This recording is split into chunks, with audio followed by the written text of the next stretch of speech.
അസ്സലാമു അലൈക്കും വറഹ്മത്തുള്ളാഹി വബറകാതുഹു.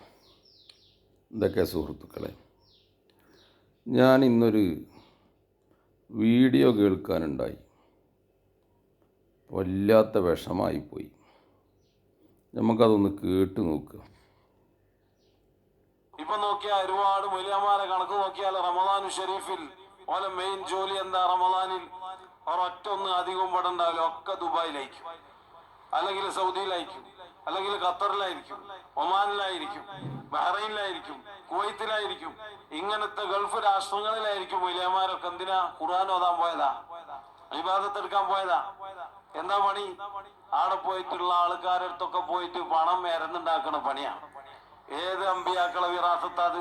റമദാൻ മാസത്തിൽ പിരിവ് നടത്തുന്ന പരിപാടി.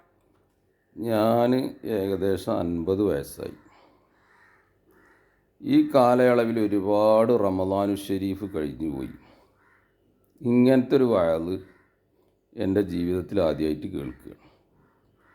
അധികവും നമ്മളെ നാടുകളിലും വിദേശങ്ങളിലൊക്കെ നമ്മൾ സംഭാവന കൊടുക്കാനും അത് സ്വീകരിക്കുന്ന ആളുകൾ അത് സ്വീകരിച്ച് ദഅവത്ത് നടത്താനും ഉപയോഗിക്കുന്ന മാസം റമദാനു ഷെരീഫ്. പക്ഷേ നമ്മുടെ കാലയളവിലുള്ള പരിചയത്തിലോ നമ്മളെ ഉലമാക്കളിലോ കേൾക്കാത്ത വ്യത്യസ്തമായ ഒരു വയലാണ് നമ്മൾ കേട്ടത്. ഇതെന്തിനാണ് ഇദ്ദേഹം പ്രസംഗിക്കുന്നത് എന്ന് ഞാനിങ്ങനെ ആലോചിച്ചപ്പോൾ എനിക്ക് മനസ്സിലായി.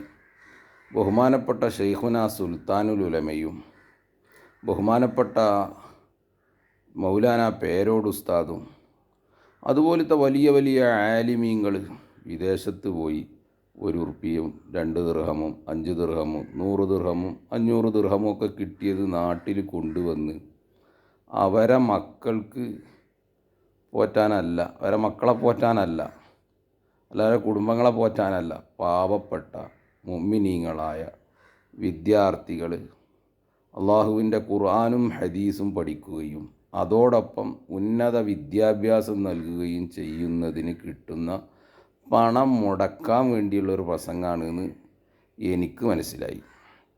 അത് ഞങ്ങൾക്കൊന്ന് മനസ്സിലാക്കി തരാം എങ്ങനെയാണ് അത് മനസ്സിലായി എന്ന്. ഈ ഷെയ്ഖിൻ്റെ ഒരു മുരീദ് പ്രസംഗിക്കുന്നുണ്ട്.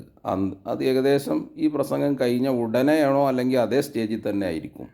നമുക്കതൊന്ന് കേട്ടു നോക്കുക.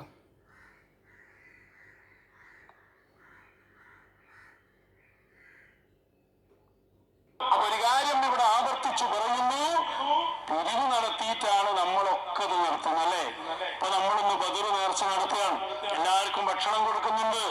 ഇതിലേക്കൊക്കെ ഒരുപാട് ആളുകൾ സംഭാവന ചെയ്തിട്ടുണ്ട്. ഒരുപാട് ആളുകൾ സാധാരണ മറ്റുള്ളവയിൽ അപ്പം സാധാരണ മറ്റുള്ളവർക്ക് കൊടുക്കുന്ന സംഭാവനയും കൂടി ഇതിലേക്ക് വാങ്ങുകയാണ്. ഇത് ഈ റമദാൻ ഷെരീഫ് ചെയ്ത പണിയാണ് ഷെയ്ഖിൻ്റെ മുരീദ്. ഷെയ്ഖാണെങ്കിലോ കണ്ടെത്തിയിരിക്കുകയാണ് റമദാൻ ഷെരീഫിൽ പിരിക്കാൻ പോകുന്ന പരിപാടി ഉലമാക്കൾക്ക് പറ്റിയതല്ല എന്നാണ്.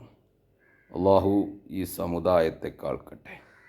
ബഹുമാനപ്പെട്ട ഷെയ്ഖുന സുൽത്താനുൽ ഉലമക്ക് അള്ളാഹു ദീർഘായുസ് നൽകട്ടെ. പാവപ്പെട്ട എൻ്റെ ആയുസ് ചുരുക്കിയാലും ശരി, അള്ളാഹു മഹാനവരുടെ ആയുസ് വർദ്ധിപ്പിക്കട്ടെ. മഹാനായ പേരോട് ഉസ്താദ് അള്ളാഹു ദീർഘായുസും ആഫിയത്തും വർദ്ധിപ്പിക്കട്ടെ.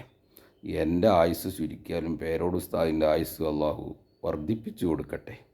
ഈ മഹാന്മാരായ പണ്ഡിതന്മാരെ ഒരു നയാക്കാശ് കിട്ടാതിരിക്കാൻ വേണ്ടി കള്ളത്തെരീക്കത്തുകാരെടുക്കുന്ന ഒരു പണിയാണ് ഈ റമദാനു ഷെരീഫിൽ. അത് കേട്ടപ്പോൾ അതിനൊരു വിശദീകരണം നൽകിയാൽ അള്ളാഹു എനിക്കൊരു പ്രതിഫലം എൻ്റെ ഹസനാത്തിൽ എഴുതപ്പെടും എന്ന് കരുതിയിട്ടാണ് ഞാനിങ്ങനെ ഒരു വീഡിയോ ചെയ്തത്. ഉസ്താദന്മാർക്ക്, പേരോട് ഉസ്താദിനും AP ഉസ്താദിനും അവരെ വീട്ടിൽ ഭക്ഷണം കഴിക്കാനായിട്ട് പോയതല്ല വിദേശത്തേക്ക്. പാവപ്പെട്ട എത്തീം കുട്ടികൾക്കും പരിശുദ്ധ ഖുർആൻ മനഃപ്പാടമാക്കുന്ന കുട്ടികൾക്കും മുത്തുനബിയുടെ ഹദീസ് പഠിപ്പിക്കുന്ന കുട്ടികൾക്കും ഭക്ഷണം കൊടുക്കാനും അവർക്ക് പാർപ്പിടം സൗകര്യപ്പെടുത്താനും ദീനീ രംഗത്ത് സാധാരണക്കാർക്ക് ഉലമാക്കളെ ദഅവത്ത് നടത്തുക എന്ന ഉദ്ദേശം വെച്ചുകൊണ്ടാണ് അവർ വിദേശത്ത് പോയത്. അവരൊക്കെ കൂടെ വിദേശത്ത് യാത്ര ചെയ്യുമ്പോൾ അറിയാം അതിൻ്റെ വിഷമങ്ങൾ എത്രയാണെന്ന്. അവരൊക്കെ ഖുർആൻ ഓതാതിരിക്കൂല. അവർക്കൊക്കെ ദിവസേന എത്രയോ ഖത്മകളും ജുസുകളും ഒക്കെ അവർ ഓതുന്നുണ്ട്. കാറിൽ വെച്ച് അവർ ഓത് യാത്രയിൽ, മനസ്സിലായോ? എന്നിട്ടും ഭക്ഷണം കിട്ടാതെയും കിട്ടിയിട്ടും ഓരോ അറബികളുടെയും പാവപ്പെട്ട മനുഷ്യന്മാരെ പോയി കണ്ട് കിട്ടുന്ന സദക്ക സ്വരൂപിച്ച് നമ്മളെ നാട്ടിൽ കൊടുന്ന് ദീനീ ദഅവത്ത് നടത്തി എത്ര ഐശ്വര്യമായിട്ടാണ് നമ്മളെ കേരളം ദീനീ രംഗത്ത് പോകുന്നത്. അത് മുടക്കാൻ വേണ്ടിയിട്ട് നടക്കുന്ന ഒരു പരിപാടിയല്ലേ സുഹൃത്തുക്കളെ. അതുകൊണ്ട് ഈ വിശുദ്ധ റമദാനിൽ ഈ വെള്ളിയാഴ്ച ദിവസം അള്ളാഹു നമ്മളെ ദീനും അമലൊക്കെ സൽക്കർമ്മങ്ങൾ സ്വീകരിക്കുമാറാകട്ടെ. ആലിമീങ്ങൾക്കൊക്കെ ദീർഘായുസ് കൊടുക്കട്ടെ. ബഹുമാനപ്പെട്ട AP ഉസ്താദിനും പേരോട് ഉസ്താദിനും കൊമ്പ ഉസ്താദിനും വലിയ വലിയ ആലിമീങ്ങൾക്ക് ദീർഘായുസ് കൊടുക്കട്ടെ. എന്നെ കേൾക്കുന്ന എല്ലാവരും എനിക്കും വേണ്ടി ദുആ ചെയ്യണം. അസ്സലാമു അലൈക്കും.